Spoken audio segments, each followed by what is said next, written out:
ইরানের যে 10 দফাকে যথেষ্ট নয় বলে দাবি করেছিলেন ডোনাল্ড ট্রাম্প, অবশেষে সেটিকে আমলে নিয়েই যুদ্ধবিরতিতে রাজি হতে হলো যুক্তরাষ্ট্রকে। আগামী 10 এপ্রিল ইরানের এই 10 দফা ঘিরেই পাকিস্তানের ইসলামাবাদে হবে আলোচনা। মার্কিন প্রতিনিধি দলের নেতৃত্ব দেবেন ভাইস প্রেসিডেন্ট জেডি ভ্যান্স। পার্লামেন্টের স্পিকার মোহাম্মদ বাঘের কালিবাফ থাকবেন ইরানি প্রতিনিধি দলের নেতৃত্বে। এই আলোচনার উপরই নির্ভর করছে স্থায়ী শান্তির বিষয়টি। কিন্তু কি আছে ইরানের 10 দফায়?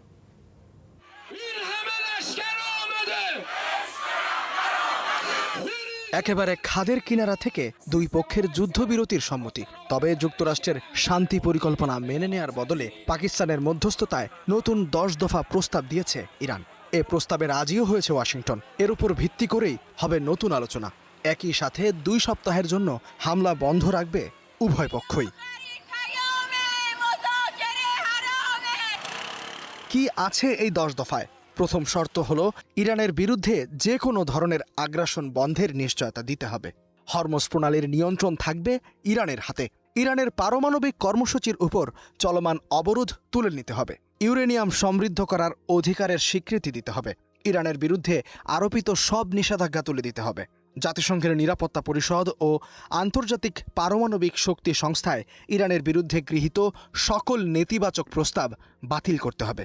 যুক্তরাষ্ট্রকে এবারের যুদ্ধের ক্ষতিপূরণ দিতে হবে। মধ্যপ্রাচ্য থেকে সব মার্কিন সেনা প্রত্যাহার করতে হবে। আর সর্বশেষ শর্ত হল ইসলামিক রেজিস্ট্যান্স বা হিজবুল্লাহ সহ সমস্ত ফ্রন্টে অবিলম্বে যুদ্ধ বন্ধ করতে হবে। মধ্যস্থতাকারী হিসেবে এই আলোচনায় পাকিস্তান অত্যন্ত গুরুত্বপূর্ণ ভূমিকা পালন করছে। আগামী 10 এপ্রিল পাকিস্তানের রাজধানী ইসলামাবাদে সব পক্ষের মধ্যে আলোচনা হতে পারে।